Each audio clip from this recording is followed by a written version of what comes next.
ম্যাডামের সাথে কথা বলবি ভাইরা ভাইরা। কি হচ্ছে এখানে?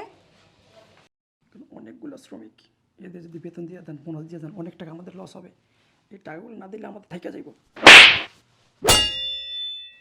ম্যাডাম, আপনি আমাকে চটকা না দিলেন, আমি তো আপনার ভালোর জন্যই কাজটা করছি। আপনি সবাই এসে পারছেন না? শোনেন, যে কারণে আপনাদেরকে ডাকাইছি, কোম্পানির বস বইলা দিছে এবার এই ঈদে কাউকে বোনাস দেওয়া হবে না আর বেতন দেওয়া হবে না, শুধু বেতন হাফ পাবেন। বুঝতে পারছেন? আর এই কথাগুলা আপনাদের আন্ডারে যারা কাজ করে সবাইকে বলে দিবেন। স্যার, আপনি সব কি কথা বলতেছেন? হাফ বেতন দিবেন, কোনো বোনাস দিবেন না, চলবে কিভাবে? মানুষজন এত পরিশ্রম করে, মানুষজন কাজ করে, বছরে একটা দিনের জন্য ওয়েট করে এই সময়টার জন্য, আর কোম্পানি এরকম সিদ্ধান্ত কেন নিল স্যার? সিদ্ধান্ত? কোম্পানি কি সিদ্ধান্ত নেবে না না নেবে এটা কি আপনাদেরকে জিজ্ঞাসা করবে?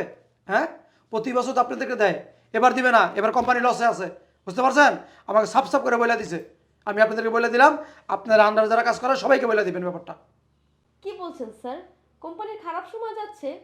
স্যার, আমরা যেভাবে পরিশ্রম করছি আমার মনে হচ্ছে না যে এভাবে এতটা পরিশ্রম করার পরেও কোম্পানির খারাপ সময় যাওয়ার কোনো সুযোগ আছে।